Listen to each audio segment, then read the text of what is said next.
Hi everybody, welcome back to our channel. I'm Taylor. I'm Bianca, and today is Wicked Wine Wednesdays, where we talk about true crime and sample wines. Today we'll be discussing the murder of Bianca Devins. So if you like wine and true crime, don't forget to like, comment, and subscribe.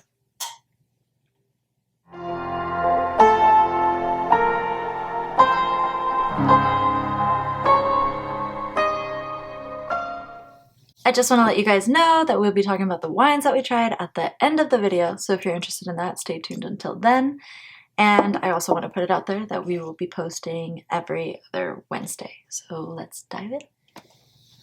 So this case is a very sad case about a murder of a teenager named Bianca Devins. She was born October 2nd, 2001, and she graduated high school February of 2019. She was also enrolled at Mohawk Valley Community College, and she planned to study psychology. Herself, she was dealing with a lot of mental illness. She struggled with depression, anxiety, borderline personality disorder, as well as PTSD. She tended to isolate herself and keep away from people. I'm sure it has a lot to do with her anxiety because you don't really like being around people when you're struggling with anxiety. So her isolation led her to want to find a community online that would accept her and become basically her family. And she ended up turning to Discord and 4chan. She built a huge community for herself on there, and people loved her. They were great fans of her, and she just enjoyed doing it. We also found out that her father and her didn't have a great relationship. Her mom said that he was emotionally abusive towards her, and in 2015 is when they kind of stopped having contact with each other. A lot of her friends expressed concern about her mental illness. I guess she had told one of her counselors, her mental health counselors, that she fantasized about jumping off of a roof. So it was very apparent that she was struggling.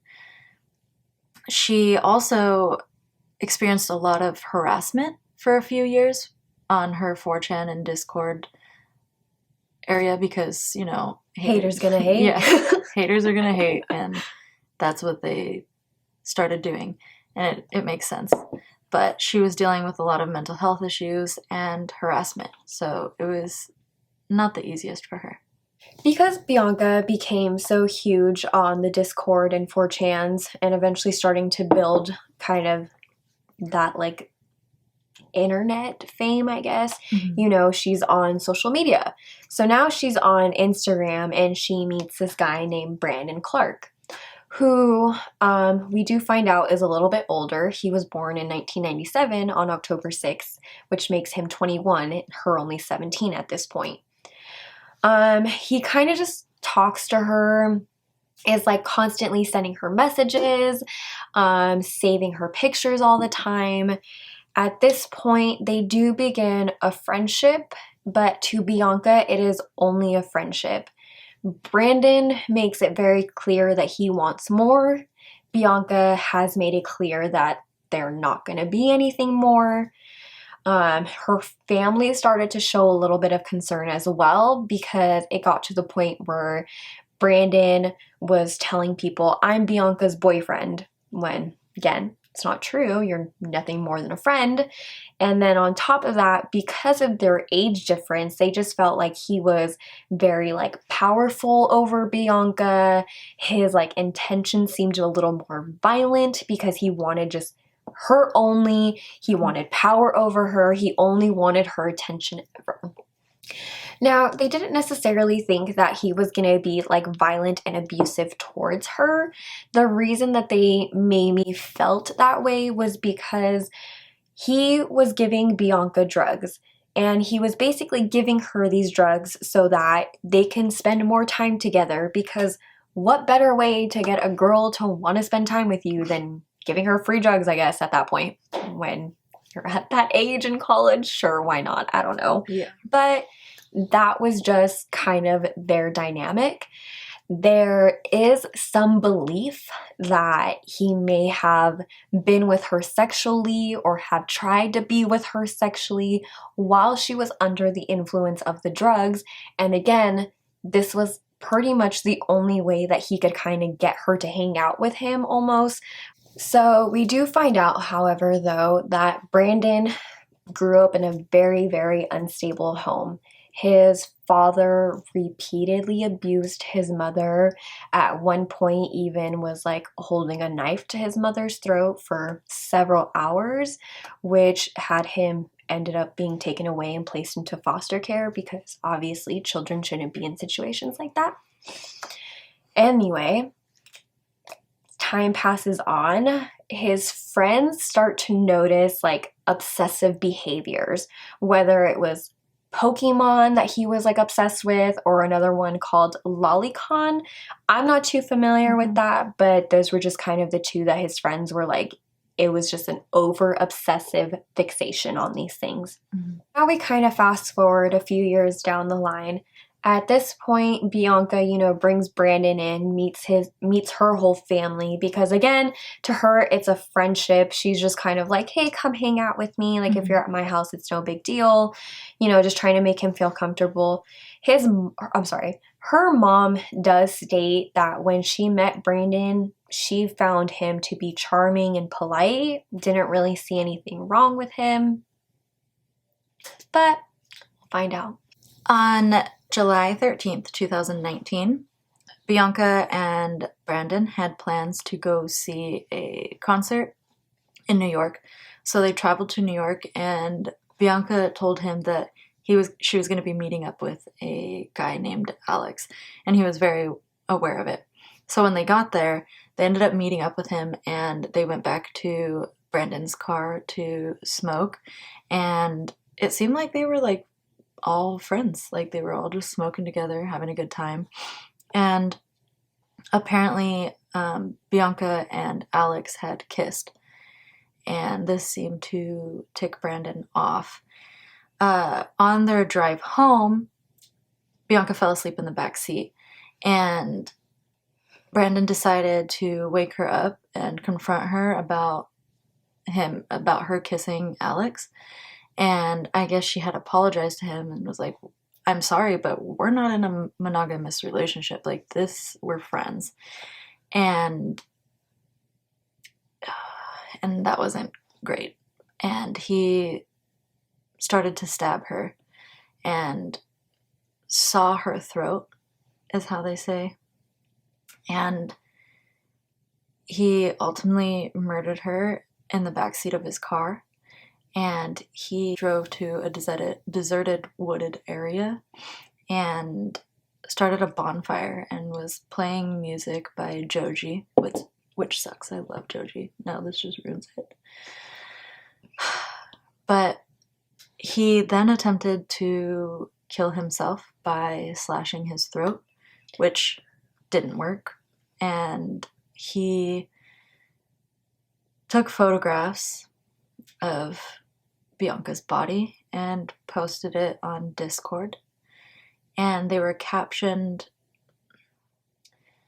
"Sorry, fuckers, you're going to need to find somebody else to orbit." He called them, what's the word? Beta orbiters, I think is the word he used. That's what he called her Discord followers. He called 911 and told them, "I killed my girlfriend," which, as we know, they weren't together. That was not his girlfriend.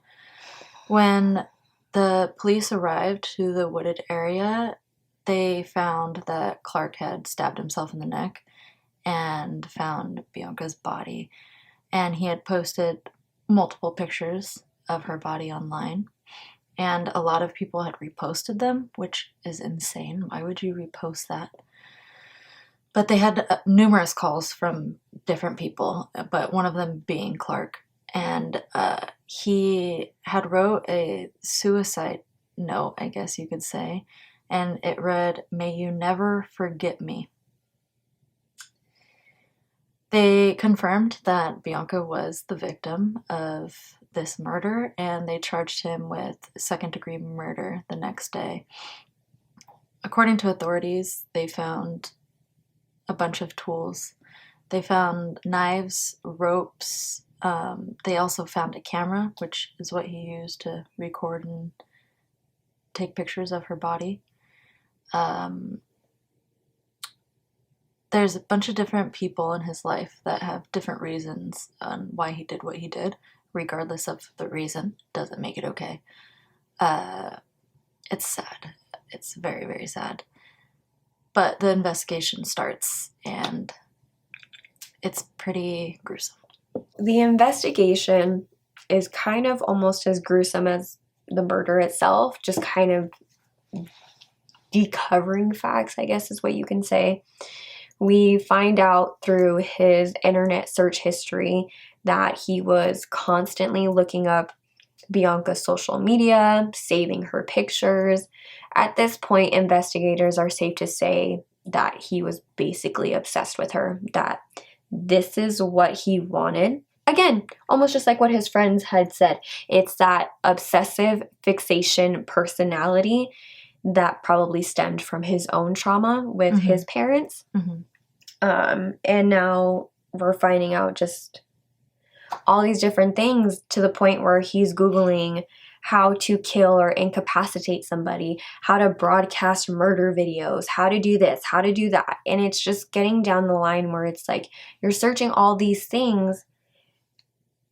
You can't even try to play it off as something that like, oh, I was so angry with her in that moment that I decided to kill her. This was all completely premeditated, so much to the fact that investigators, when they even themselves watched this video, all they had to say was Bianca didn't see it coming and that she had no idea. He literally filmed what are her last breaths. It's not something at all that you would think would be like in a movie that's going to be some clean cut. No, it gets very, very gruesome in the video. You can see him trying to decapitate her. Again, not as simple as everybody thinks it is. You got to go through muscle and a lot of other things. Which is what he said. Not great. Even though he did look up how to broadcast the video, he ended up not broadcasting it. But of course, he was still posting the pictures to, the Discord and 4chans. He was posting pictures on social media of himself with the body saying, "I'm sorry, Bianca." And I believe he actually threw a tarp over her body and then was taking pictures with himself on the tarp as well. There was spray paint in the car, which is what he used to write the message, the "May you never forget me." And it's just insane that one person thinks that they can have this much control over pretty much almost anybody, honestly. Just ridiculous. Even though he, again, didn't post any, like, the actual video of the murder, he decided that it was something that he did want to keep for himself, so that he could watch himself. The only thing in my mind is that you want to watch how you did a murder, so in case you need to do it again, it can be a little bit cleaner. Like, I really don't know why you would want to not broadcast it and then keep it for yourself to watch it. But I mean, that's not even the worst part, because after he's done doing, sending those videos, attempting a suicide for himself, calling the police, basically making this the most dramatic thing that he could make it into and almost trying to make it about himself. Oh, poor me. 100%. I just killed my girlfriend, blah, blah, blah. Like, no, dude, you knew what you were doing. Despite all of these terrible things that he does, he then goes and sends some, I don't know if it's the images, if it's the videos, I don't know what, but he sent some of it to her family members. I'm gonna be real honest. If anyone had sent me any videos of any of my family members being murdered, or even pictures of it, Like, do you not realize how messed up of a human being that you are, that not only you just took somebody else's life, but you don't even care that you took their life. You just want to play, poor me, what did I just do? But let me go ahead and post this to everything. Let me send this to her family. They won't care. I just, I killed them. I took her off her hand. Like, took them off her. Like, what? I don't understand. I don't understand it. I really don't. I don't. Clark did end up pleading guilty, which his family and Devin's family were very thankful for, because nobody wanted to watch that video, including a jury. Like, nobody wants to see that. And he ended up being sentenced to 25 years to life. In 25 years, he'll be eligible for parole. But the DA is going to make sure that that doesn't happen. I don't think that he needs to be out at all, because I'm sure it would happen again. There's no reason for him to have any freedom. This whole situation is just absolutely insane and very sad, because she lost her life because some guy was so obsessed with her, and she thought that he was her friend. And it's sad to think that she had so much trust in him to fall asleep in the backseat of his car on a drive home. Like, she did not expect it. Like one of the investigators said, it's so sad, so sad. I can't even fathom what the family's going through. I don't even think she made it to her 18th birthday, did she? No, because her birthday is October 2nd and she passed away July. Oh, yeah. So she didn't even get to make it to 18. She literally graduated high school, maybe started her first semester of college. This girl, even though she did have her issues, still had so much life ahead of her. And because she was even going into psychology, she would have been great. Who knows what she could have even accomplished in her life. She could have helped so many people. Now, we won't know. We won't know if she could have ever impacted somebody's life with being a psychologist or a therapist or whatever she would have ended up doing with her life. We don't know, again, if she would have even finished or gone through with that. I don't know what she would have done. But the thing is, that whole choice was taken away from her because some guy decided that that was his property. The saddest thing is that a lot of users on 4chan and 8chan had praised Clark for his murder. Like, these people are sick, and they were saying, like, props to you for another 4chan murder. And 4chan, I don't know if you've ever been on that. I think there's 4chan, 8chan, and 2chan. And these websites are dark. There's a lot of, like, things that you can find on there that are interesting, but I've never been on there. It's pretty dark. I mean, it's kind of like Reddit, but like on steroids? Yeah, on a higher scale. Like, just awful. Like, they could pretty much post anything, and you can on Reddit, but I feel like the Reddit community is a lot more understanding. I feel like, do you know Luke Manada? Luke? I don't know. He's the one that was, like, killing cats and stuff. But, yeah, the Reddit community helped find him. Like, they did this whole search. And so I feel like Reddit... we're going to find you. Yeah. Reddit. You cat killer. Yeah, that's exactly how it was. And, like, I feel like Reddit is more of the place that they want to find these people that are killing people.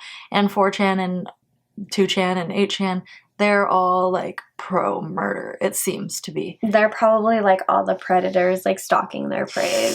Yeah. It's... Granted, I haven't been on there, so if you're on there and you're obviously, like, not, murderer, like, I apologize for lumping you into some, but, sometimes everybody gets lumped in with the some. Yeah, we're not saying that... I'm sure that there are people out there that are not pro-murder. No, I'm not saying, like, not all of... But... from the vibe that we get off of, like, reading this, it seems that, like, 4chan was very excited for her to be, like, murdered, and that it was just another... Yeah. And how many 4chan murders have there... do we need to look into this? No, I think there's been a lot. I know one that took place in, I think it was Korea, and this girl killed her boyfriend like right outside of a building, like stabbed him to death. And she was an attractive woman, and she sat like by his body while smoking a cigarette, and the cops were like trying to get her to come out, and like everybody was just like, oh my god, she's beautiful, like goals. And it's like, how is she goals? She's like, she just killed somebody. But sure, let me stab my boyfriend. Like, beautiful while I do it. Well, oh my god, that's almost like Gone Girl when she fucking like slits his throat. Yeah. But also, if you haven't seen that movie, you guys should watch it. Yes. But it's really the thing that's really sad too is her mom got a lot of backlash to like basically saying that you should know the problem with your daughter meeting like online people, and like all of this is a problem. But I don't know if they even knew where she met him. And you know, if her family met him though, and they said that he was a good person and they had a good connection with him, that they wouldn't expect anything. Concerned? Yeah. But again, and I feel like that's just the sad part about our day and age is that, and especially now with COVID, even more so, we're not going out and we're not meeting people. It's not like an old-fashioned way of like, oh, hey, like, I met him at the roller rink. You know what I mean. Yeah, but it's just very online, modern, and everyone these days is meeting online. I mean, how many freaking dating apps are there? How many apps for this, for that? There is just so many people at your disposal at the touch of a button. And it's just really sad because I feel like, one, it's really severed our way of making connections with people, because I feel like a lot of people are like, yeah, I really like this chick. Like, she's really cool. She's really hot. And then you go on Instagram and there's fucking like 10 other girls that are, you know, way better. And then suddenly like, oh, never mind. Like, you know, and then it's just that, like, oh, never mind, I don't want to pay attention to this girl. Let me try over here. And for girls that do get that following, for girls, you know, that are making it big and stuff like that, it's still just as scary for even the girls that aren't doing that or aren't getting that much attention. Yeah. Because no matter what, you never know. All of us are taking, like, this, like, I guess like leap of faith, if you want to say it. We're meeting people, we're trying to make connections, friendships, relationships, but we're also meeting people like that we've never even connected with, because they wouldn't have been within like our 10-mile radius of where we've been our whole life. And so I think as much as we don't want to be afraid of these things, we do have to be afraid of these things, but we also have to realize, like, obviously not everyone's going to be bad. Not everyone's going to be a murderer. Yeah, no, of course. But we do have to, you know, still take that precaution in our lives. And if people are showing some signs of, like, you know, red flags, we need to start paying more attention to those. I feel too many people are just kind of letting red flags go. The saddest thing too is that she was a kid, you know, she didn't know. And that's the other thing too, is I know that they're like, oh, 17 and 21. Okay, I'm gonna be real freaking honest. Even when I was 18, like, did I know what I was doing? Yeah, you're just fresh out of high school. Like, you're just like, I'm gonna have fun. You don't know what's happening. And for somebody that's 21, like, you've already kind of experienced that whole part. Gone out of that phase of where you're now out of high school, you're becoming an adult, and it's like kind of that next phase. So you kind of already know. And it's just like, at that point, you are being a predator. You are preying on her because she's just fresh out of high school. She doesn't know what the hell is going on in life. Yeah. And it's like, you're like, oh, let me be your big, like, strong man. And when she's just kind of like, this isn't what I want. Like, I just want to be your friend. You're just like, no, if I can't have you, nobody can. Yeah. Like, I'm sorry, people. Like, as much as you love somebody, they're not yours. For, like, they're just not.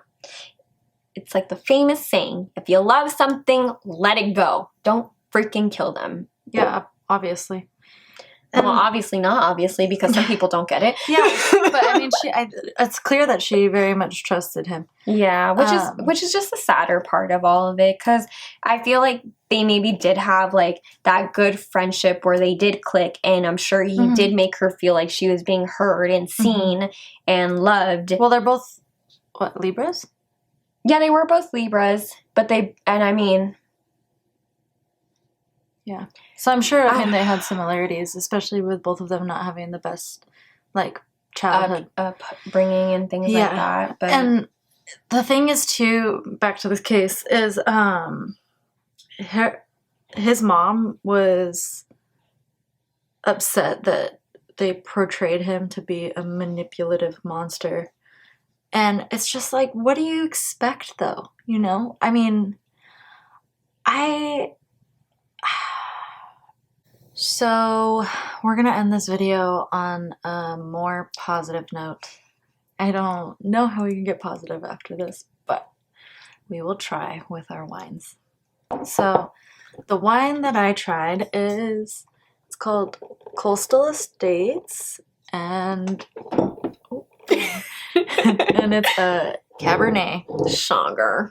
I want to venture out, but every time I buy like a Cabernet and another one, she has to have the other one. So, well, let me try this one because I never even tried it. That was a problem, and then we just kind of started filming. Yeah. Well, I think it's really good. So, ooh, it's good, huh? I liked it. So this has taste notes of velvety blackberry, dark cherry, and toasty oak. And it's bold, it's a little bit more on the tannic side, and it's not that dry. I don't think it's more on the drier side than sweet, but I feel like it's like in the middle, even though it says it's more on the dry side. And it's in the middle of soft and acidic, and it pairs well with hearty foods like steak, lamb, and pasta. Basically, your dinners. Yeah, and I had pasta today, so perfect. But yeah, I mean, I really liked it. I thought it was delicious. It wasn't bad. It felt a lot lighter than your other cabs, I feel. Because some cabs are too like when I heavy. took a drink of it, I was like, wait, is that hers? But I was like, oh no, my wine glass has a crack in it. So it's new mine. Wine glasses are going to be coming soon, guys. Yeah. I just forgot to bring them today. We won't talk about that. I'm like a little clicking noise. Yeah. Oh, yours contains sulfates. What is with? Does mine always contain sulfates? Or are we just noticing this? I feel like we'll have to look back on the wines I've tried. Yeah. Okay.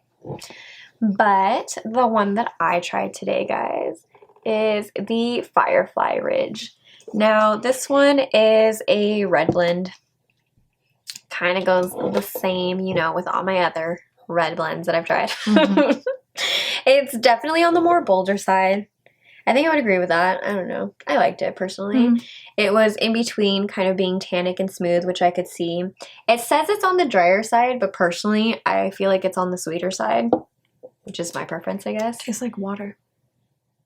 Oh. Whatever. And then it does say that it's, I guess, a more acidic. We knocked over the light. Or sorry, guys.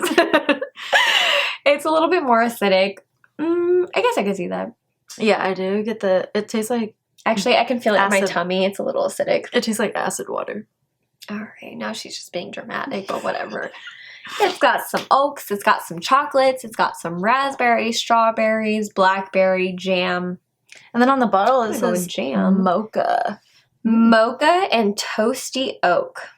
And then it also says that it's rich and smooth, and the aroma is strawberry and raspberry. I was about to smell it.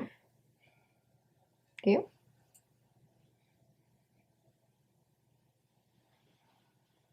Okay. A little bit. My smelling is not the best. No, I don't have COVID, and I haven't gotten it. It's just not the best. Okay, guys? We're like the only people we see.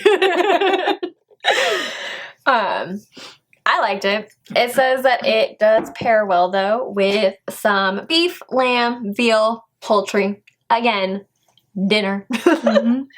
Basically, if you have any type of meat, Pastas.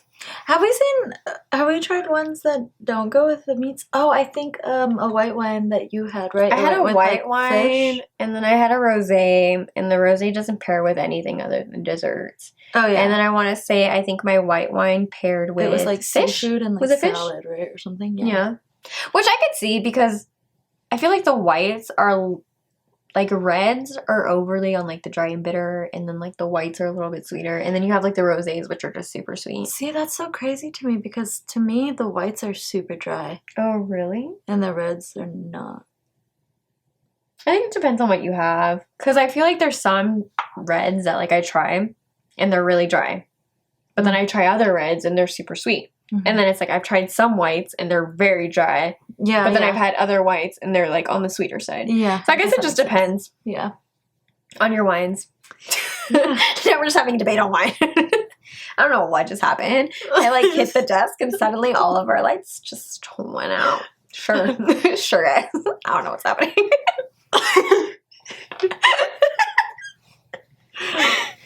Thank you everybody for watching, and we can't wait to see you next Wednesday. Bye!